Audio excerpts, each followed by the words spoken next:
Hey there, everybody. Hope you're having a great day. So, let's talk about who turned the heat up in the kitchen, right? So, never mind the heat outside, never mind the fact that summer's finally come, but what about the emotional and the mental and even the physical heat that we're feeling right now? So, some of you may resonate with these words in terms of what has been going on right now. A lot of people are experiencing hurt, trauma, and revisiting a lot of, let's just say, the lessons that they've needed to learn on our journey here. And as a result, some of us are starting to feel drained. Some of us are starting to feel like, whew, haven't we been here before? Haven't we learned these lessons already? And some of us haven't, some of us haven't. And that's okay, because at the end of the day, we're all here on this beautiful journey together to do all the learning and to make all the changes that we need to make to support us in our highest good. So that being said, because a lot of healing, I feel, is required right now with everybody, and this can apply to you whether it's in an emotional way, in a spiritual way, a mental way, could even be physical for many of us right now. I wanted to offer some healing messages for everybody today, and I'm going to do this with the beautiful shamanic animals that come forward for me so beautifully all the time. So let's do some work, okay?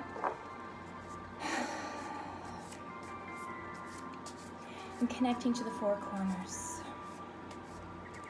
for everyone's highest good, to ensure that all work done today is not only in my best good, but in your best good as well. And allowing all messages that come forward today to be heard, received, and understood through our hearts and through our minds, genuinely and authentically. So we're going to go into bear cave healing, my friends. And bear energy has been so strong around me lately and showing up in so many ways I can't even tell you. I'm very, very grateful. So let's do our first card here in the bear cave healing. And this is going to be about you and the information that's starting with you. So for example, what attitudes do you hold that are leading you and contributing into your lessons and contributing into your own personal hurts and what needs to be healed?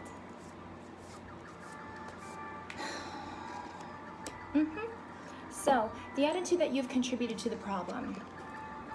Butterfly. So, butterfly is beautiful medicine, my friend. Butterfly is all about positive change and transformation and happiness and light and airy energy. Even if you think about this beautiful butterfly, you want to be this butterfly, floating along, flitting along into the sun. So it's a really beautiful card, but when this card shows up to say, how has this contributed to our problems? What it's really talking about here at the end of the day is many of us hold an attitude of, I want to be a helper, I want to be a healer, I want to hold space, I want to assist in the best way I can. Let me take on other people's burdens, let me take on other people's responsibilities, and put on a good face while doing so, meaning smile, right? You know that saying, smile and the world will smile with you. It's really true, but at the same time, we also have to look at what belongs to us and what does not belong to us. So if butterfly energy speaks to you here as it does to me, butterfly energy being as a, let's just say, blockage or a hurdle for you would be spending too much time helping others, and let's just say not looking at your feelings in the moment of how these actions or these choices make you feel, but instead looking at how it's going to help the other person and putting your needs to the side. Friends, your needs are also important. Your needs are also time sensitive, and they are also required for your happiness and healing. So although it's wonderful to hold space for other people and to be a guiding light for others, don't forget to observe yourself and how you feel in these moments to make sure that you are also getting what you need. Okay? Let's move forward, because that was a beautiful message. Now let's talk about, what do you need right now, emotionally, possibly physically, at this time to help you along your way. Lovely. One of my very favorites, the eagle. Now, eagle medicine comes to us when we need to send our prayers up to our Creator and allow all of our messages to be heard, because eagle is the highest flyer among all the wingeds.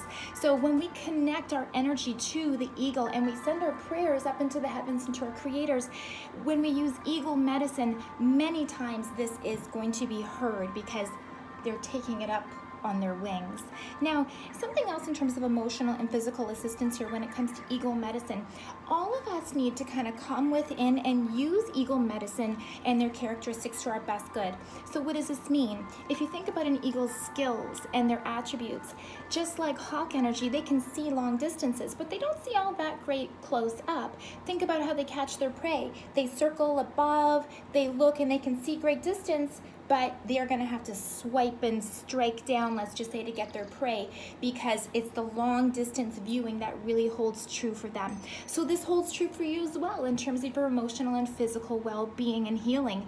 It's not about looking at what's going on necessarily with all the yuckiness right now. What it's about is doing your long-term vision. What do you want to see for your life? What do you want to see in your relationship? What do you want to see in your job or in your career or in your family?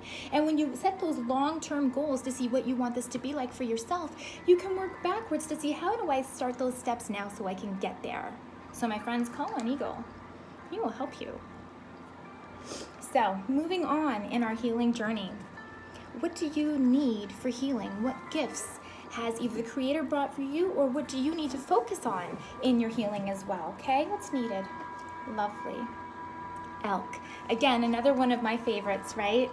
So elk energy is very similar to deer energy in the way that the elk is the observer, and the elk is also, or the deer is also, the one who can take quick movements and make decisions rapidly. Okay, think about a deer standing out there in a meadow or standing out in the forest, and when they get a glimmer or an idea that there might be danger around, their ears go up, the tails go up, they're alerted, and then they're ready to take any changes or to make quick directional changes and within the blink of an eye, and they don't even think about it twice. Their instincts kick in and let them know it's fight or flight, it's time to move, or it's time for us to stay still and observe.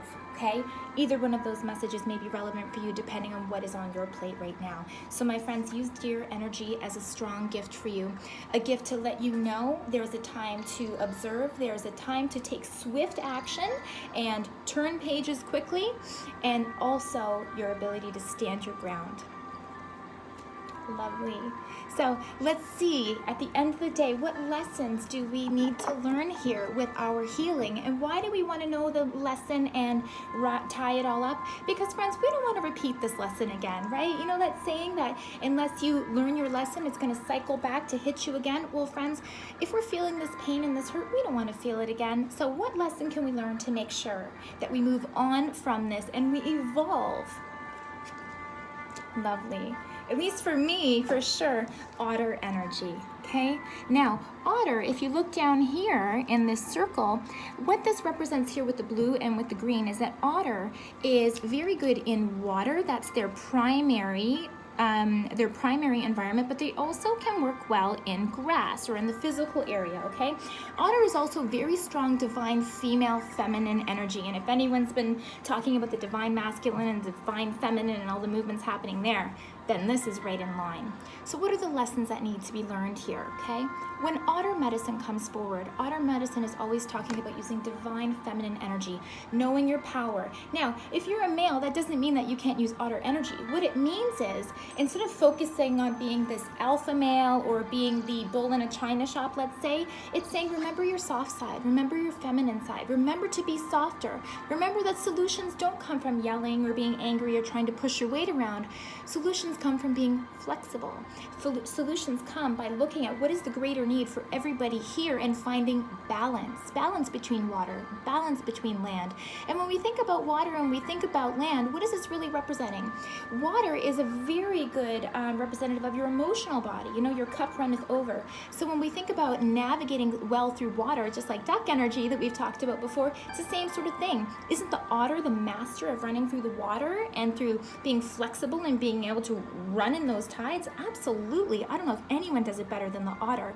So what they're saying is when you can be observant and have balance between your emotions and between the physical side of things, then you're going to be able to see things clearly, okay? You're going to be able to use this calming, loving female energy to be able to look at a situation, show love, demonstrate love, but also have boundaries to say, I also need to take care of myself, and I also have needs that need to be addressed. It's very much about balance. So my friends, I really hope that this was a useful reading for you, because everyone, like I said, is going through a lot of ups and downs right now. And if this animal medicine helps you, then my friends, you call on these beautiful animals to help you along your way. They help me every day. Many blessings.